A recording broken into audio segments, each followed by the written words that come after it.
Selamat datang kembali di pembahasan mendalam kita. Hari ini kita mau gali sesuatu yang mungkin sering Anda pikirkan juga ya.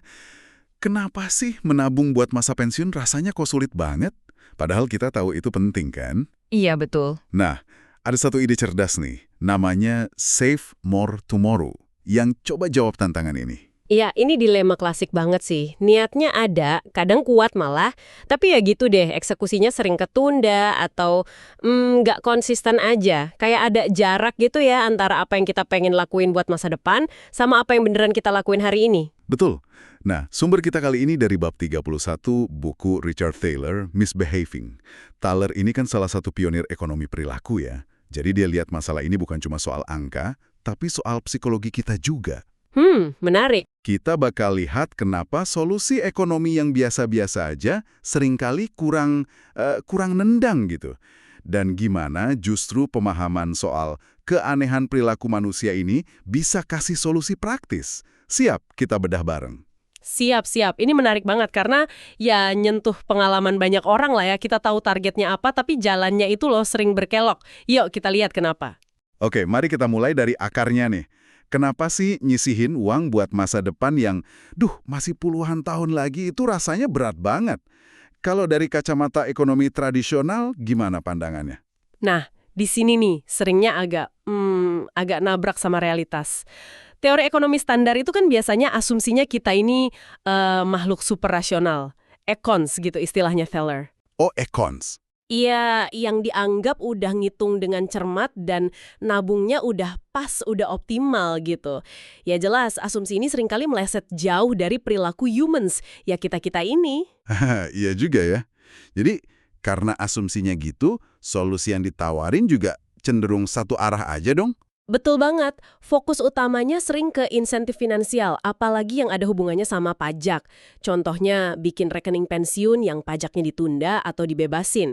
Harapannya sih, imbal hasil setelah pajak yang lebih tinggi bakal bikin orang jadi lebih semangat nabung. Ya, sekilas logis sih ya kita ngerangnya. Dikasih untung lebih, ya mestinya orang jadi lebih semangat nabung kan? Tapi, emang sesimpel itu? Nah, ternyata nggak juga. Teorinya sendiri aja udah ambigu. Bener sih, imbal hasil lebih tinggi bikin tiap rupiah yang ditabung jadi lebih menarik. Tapi, di sisi lain, kalau imbal hasilnya tinggi, Anda sebenarnya butuh nabung lebih sedikit uang buat mencapai target dana pensiun yang sama nanti. Oh iya, bener juga. Jadi ada dua efek yang arahnya berlawanan gitu. Jadi bisa aja orang malah mikir, wah returnnya tinggi nih, berarti nabungnya bisa dikit aja sekarang. Efeknya jadi nggak jelas ya. Terus gimana bukti di lapangannya? Apa skema insentif pajak ini udah terbukti manjur? Ini nih poin pentingnya.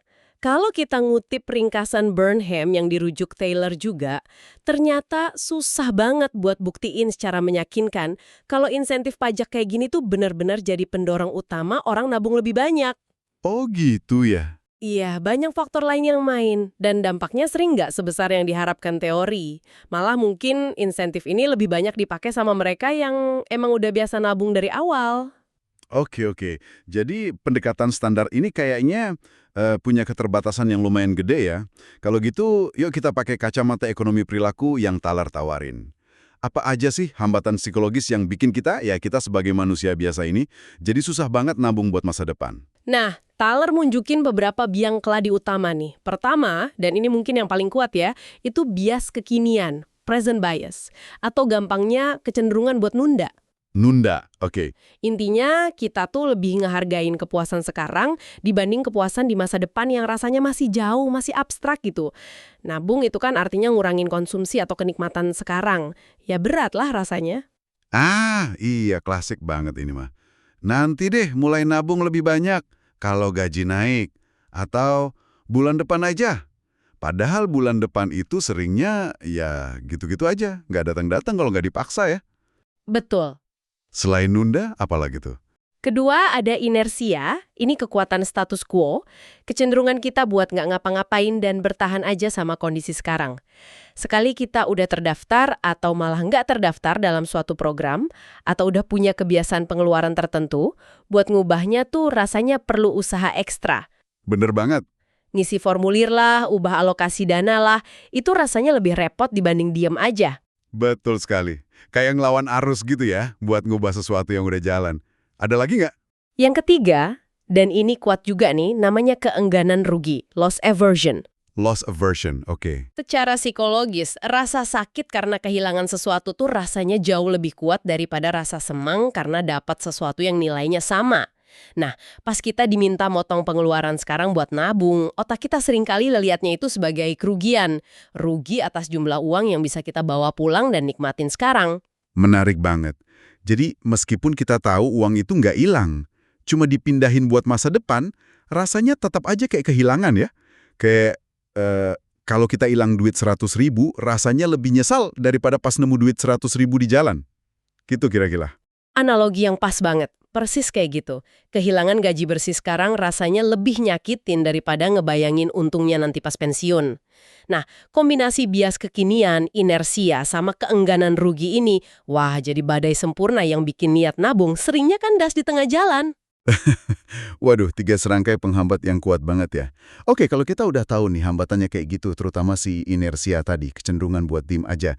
Gimana kalau kita coba manfaatin aja kekuatan ini? Nah, ini pemikiran yang bagus banget. Ini ngarah ke solusi perilaku pertama yang cukup revolusioner waktu itu. Pendaftaran otomatis. Pendaftaran otomatis. Iya, logikanya dibalik aja.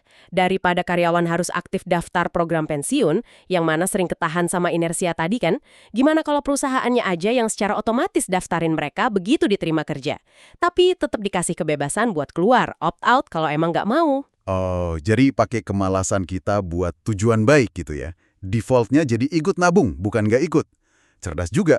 Terus gimana dampaknya di lapangan? Dampaknya signifikan banget.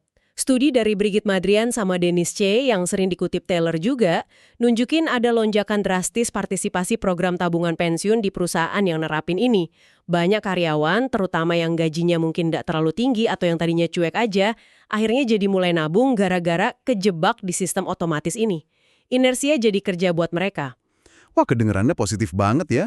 Tapi ada tapinya nggak nih? Ada sisi negatifnya nggak dari pendaftaran otomatis ini? Ada, dan ini penting buat dicatat.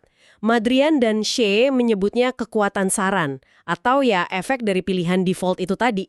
Ternyata pas orang didaftarin otomatis, mereka cenderung ya udah pasrah aja sama settingan awal dari perusahaan. Maksudnya?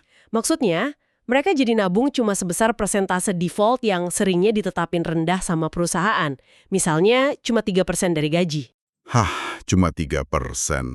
Kenapa perusahaan netapinnya rendah banget? Bukannya tujuannya biar karyawan punya cukup dana pensiun ya? Nah, ini ironisnya nih. Kata Thaler, perusahaan sering milih default 3% sama investasi yang konservatif banget, kayak pasar uang gitu, bukan karena itu dianggap paling bagus buat pensiun, tapi lebih buat ngurangin risiko hukum kalau pasar lagi jelek atau karyawan ngerasa rugi. Jadi mereka main aman aja. Oh, main aman ya? Iya. Sayangnya, karyawan sering salah nangkep. Mereka nganggap angka 3% sama investasi konservatif itu kayak saran atau rekomendasi dari perusahaan. Wah, jadi niat baiknya bisa jadi bumerang juga ya? Partisipasinya sih naik, tapi jumlah tabungannya mungkin jauh dari cukup dong. Inersia bikin mereka masuk, tapi inersia juga bikin mereka diem aja di angka rendah itu. Tepat sekali. Pendaftaran otomatis itu berhasil ngatasin masalah mulai nabung. Tapi belum tentu nyelesain masalah jumlah tabungan yang cukup. Orang udah di dalam kolamnya nih, tapi mungkin cuma main di bagian yang cetek aja. Ini jadi bikin kita butuh solusi yang lebih canggih lagi ya. Yang nggak cuma ngajak orang masuk, tapi juga bantu mereka nabung dalam jumlah yang lebih berarti lah. Nah, disinilah ide Save More Tomorrow masuk kan? Ceritain dong soal program ini, kedengarannya menjanjikan nih. Sangat menjanjikan, dan desainnya itu benar-benar didasarin sama pemahaman mendalam soal bias perilaku tadi. Program Save More Tomorrow, SMRT, yang dikembangin Taylor bareng Shlomo Benarsi, punya ide inti yang elegan banget. Gimana tuh idenya? Jadi karyawan diajak buat bikin komitmen hari ini, oke. Tapi komitmennya itu buat ningkatin persentase kontribusi tabungan pensiun mereka secara otomatis. Tapi peningkatannya baru mulai nanti setiap kali mereka dapat kenaikan gaji di masa depan. Tunggu. Jadi komitmennya sekarang, tapi potongannya nanti. Terus dikaitin sama kenaikan gaji? Wah, ini beda nih. Gimana caranya mekanisme ini bisa ngakalin bias-bias perilaku yang tadi kita omongin? Nah, ini cerdasnya S-Smart. Program ini dirancang buat netralisir 3 hambatan utama tadi. Oke, gimana caranya? Pertama, ngatasin bias kekinian penundaan. kan peningkatan potongan tabungannya baru terjadi di masa depan tuh, pas gaji naik. Jadi nggak kerasa nyakitin sekarang. Buat kita kan lebih gampang ya komitmen ngelakuin sesuatu yang berat nanti di masa depan daripada sekarang juga. Bener. Terus yang kedua? Kedua, mengurangin keengganan rugi. Ini kunci penting banget, karena tambahan potongan diambilnya dari kenaikan gaji, bukan dari gaji yang lagi diterima sekarang, maka gaji bersih yang dibawa pulang, take home pay-nya, itu nggak pernah turun. Oh, jadi nggak berasa kurang ya gajinya? Iya, mungkin naiknya jadi sedikit lebih kecil, tapi nggak ada rasa kehilangan dari jumlah yang biasa diterima. Ini bikin jauh lebih gampang diterima secara psikologis. Masuk akal banget. Yang ketiga? Ketiga, memanfaatkan inersia. Sama kayak pendaftaran otomatis, sekali karyawan setuju ikut Smart, ya udah, program ini jalan sendiri. Peningkatan persentase tabungan terjadi otomatis tiap ada kenaikan gaji sampai batas tertentu ya, tanpa perlu tindakan apa-apa lagi dari karyawan. Inersia yang tadinya ngehambat, sekarang malah bantu jaga komitmen jangka panjang. Ini benar-benar kayak judo psikologis ya. Pakai kekuatan lawan, si bias perilaku itu, buat capai tujuan. Kedengerannya sih masuk akal banget secara teori. Gimana pembuktiannya di dunia nyata? Taylor kan cerita tuh soal studi kasus pertama yang lumayan dramatis hasilnya. Iya, studi percontohan ini penting banget dan ngasih bukti nyata yang kuat. Ini dilakuin sama seorang perencana keuangan, namanya Brian Tarbox, di sebuah perusahaan manufaktur kelas menengah. Situasinya cukup umum lah, banyak karyawan di sana tingkat tabungan pensiunnya rendah banget. Terus usaha si Brian buat yakinin mereka naikin kontribusi langsung, misalnya ke target ideal 15%, seringnya gagal. Klasik ya. Lalu, gimana Brian nerapin Smart ini? Brian ini pinter, dia pakai pendekatan personal. Dia ketemu karyawan satu-satu, terus ngasih mereka 2 pilihan. 2 pilihan, apa aja tuh? Pilihan 1, naikin persentase tabungan Anda sekarang juga. Misalnya dari 3% jadi 5%. Atau pilihan 2, ikut program Smart. Artinya, setuju buat naikin kontribusi sebesar 3 percentage point tiap kali dapat kenaikan gaji nanti sampai mencapai batas maksimum yang ditentuin, misalnya 15%. Pilihan antara sakit sekarang sedikit atau komitmen buat masa depan. Terus gimana hasilnya? Taylor gambarin di figur 25 bukunya, dan angkanya itu lumayan bikin kaget loh. Hasilnya luar biasa kontras. Dan ini nunjukin kekuatan Smart banget. Kelompok karyawan yang milih Smart dan ternyata mayoritas milih opsi ini loh, itu tingkat tabungan rata-rata mereka meroket. Meroket gimana? Dalam waktu sekitar 3,5 tahun, setelah ngalamin 4 kali kenaikan gaji, rata-rata tingkat tabungan mereka itu lonjak dari sekitar 3,5% jadi 13,6%. Hampir 4 kali lipat. Wow, hampir 4 kali lipat. Gila, itu perubahan yang gede banget. Terus gimana nasib kelompok yang milih naik langsung di awal tadi, yang ke 5% misalnya? Nah, ini bagian yang menarik juga. Kelompok yang naikin kontribusinya langsung ke 5% di awal, mereka cenderung stuck di angka itu, inersia lagi-lagi berkuasa. Mereka udah ngelakuin perubahan awal kan, terus ya udah, nggak ngelakuin penyesuaian lagi. Tingkat tabungan mereka tetap aja di sekitar 5%. Oh, jadi nggak naik-naik lagi ya? Iya, jelas banget Smart jauh lebih efektif buat bawa karyawan ke tingkat tabungan yang jauh lebih signifikan dalam jangka panjang. Si Brian Tarbox sendiri, konsultannya itu sampai komentar, katanya kalau lihat hasilnya, dia nyesel nggak nawarin Smart ke semua karyawan dari awal. Wah, gila. Itu testimoni kuat banget ya dari pelaksananya langsung. Pelajaran apa lagi nih yang bisa kita ambil dari implementasi awal Smart ini? Terutama soal cara nawarinnya gitu. Pelajaran krusialnya adalah pentingnya bikin prosesnya segampang mungkin. Make it easy, gitu kata Taylor. Pendekatan personal satu-satu kayak Brian itu emang efektif banget, tapi ya jelas mahal dan susah diterapin di perusahaan gede. Iya juga sih. Seminar kelompok ternyata kurang efektif, kecuali kalau karyawan bisa langsung daftar S-Smart pas seminar itu juga, saat itu juga, di tempat. Jadi jangan sampai niat baik yang muncul pas seminar itu hilang gitu aja pas mereka balik ke meja kerja terus harus ngisi formulir nanti ya. Harus saat itu juga. Tepat. Nunda itu musuh utamanya. Nyediain opsi daftar S-Smart cuma lewat website internal perusahaan juga seringkali nggak efektif. Kenapa? Karena orang yang paling butuh program ini kan para penunda itu, ya kan? Iya, betul. Nah, mereka juga yang paling mungkin nggak bakal repot-repot login terus nyari halaman pendaftarannya. Jadi, kemudahan akses dan minimnya hambatan buat gabung itu kuncinya banget. Berarti idealnya gimana dong? Ada saran yang lebih mantap lagi nggak? Nah, Thaler sama Bernard sih kemudian ngajuin ide yang lebih berani lagi nih. Gimana kalau Smarty dijadiin opsi default yang jalan bareng sama pendaftaran otomatis? Wah, digabungin.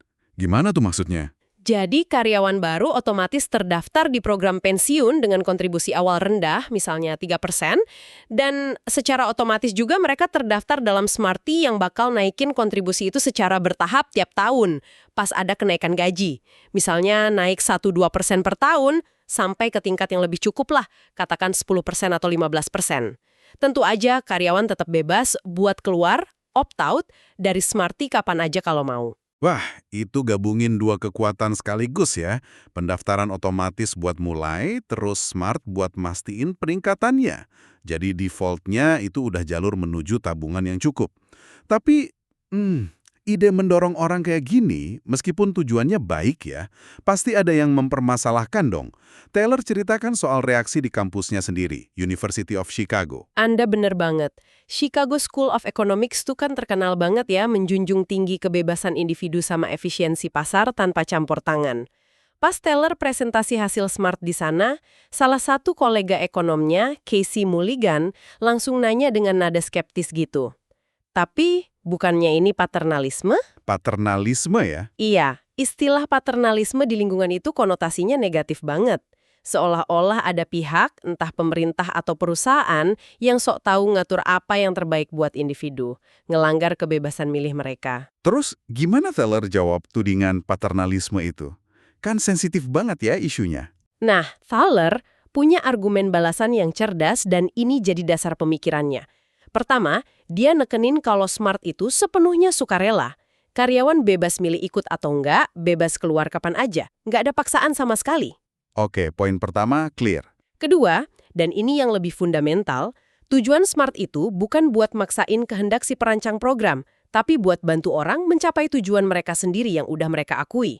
Banyak orang kan pengen nabung lebih banyak buat pensiun, tapi ya itu tadi, susah karena bias perilaku. SMART itu cuma alat bantu buat ngatasin bias tersebut. Jadi ini bukan kayak pemerintah wajibin sesuatu gitu ya.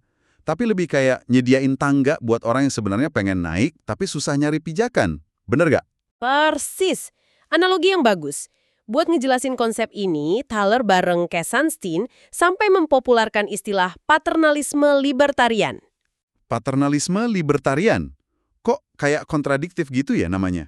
Kedengarannya emang gitu, tapi idenya adalah kita ngerancang lingkungan pilihan, choice architecture, yang secara lembut mendorong, nudge, orang ke arah keputusan yang kemungkinan besar bakal nguntungin mereka dan sejalan sama preferensi jangka panjang mereka sendiri. Tapi tanpa pernah ngilangin kebebasan mereka buat milih opsi lain. Jadi didorong tapi nggak dipaksa ya? Betul. Fokusnya itu bantu humans bikin keputusan yang lebih baik, deketin apa yang bakal dipilih sama ikons rasional di dalam diri mereka, sambil tetap menghormati kebebasan milih ala libertarian. Paternalisme libertarian. Konsep yang coba nyimbangin antara bantu orang sama ngehormatin kebebasan mereka ya. Menarik banget buat dipikirin lebih lanjut. Oke deh, setelah kita kupas tuntas nih soal susahnya nabung, terbatasnya solusi tradisional, sampai lahirnya Smart TT dan perdebatan filosofisnya, apa nih kira-kira intisari utama yang bisa kita bawa pulang dari obrolan kita hari ini? Intisari paling pentingnya menurut saya adalah pengakuan bahwa buat ngatasin masalah manusiawi kayak susahnya nabung jangka panjang ini, ya kita perlu solusi yang manusiawi juga. Paham gimana pikiran kita kerja dengan segala bias kekiniannya, inersianya, keengganan ruginya, itu bikin kita bisa ngerancang intervensi yang jauh lebih efektif. Jauh lebih ngena dibanding cuma ngandelin asumsi rasionalitas sama insentif finansial ala ekonomi tradisional. Save More Tomorrow itu contoh cemerlang banget gimana arsitektur pilihan yang cerdas bisa ngasilin dampak nyata. Bener banget. Solusi yang dirancang dengan memperhitungkan sifat manusia, bukan malah melawannya. Dan buat Anda nih, pendengar kami, kenapa sih ini relevan? Apa artinya semua ini buat Anda?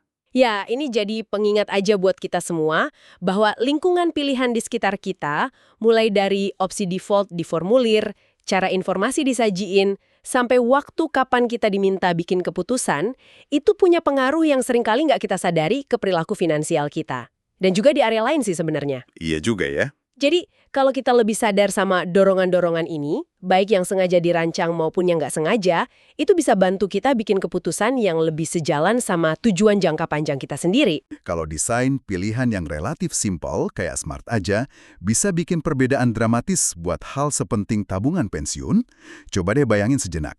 Di area mana lagi ya dalam hidup Anda, baik personal maupun profesional, arsitektur pilihan yang dirancang cermat berdasarkan pemahaman perilaku manusia, itu bisa bantu jembatanin antara niat baik sama tindakan nyata. Di mana lagi Anda bisa terapin prinsip Save More Tomorrow ini buat masa depan yang lebih baik.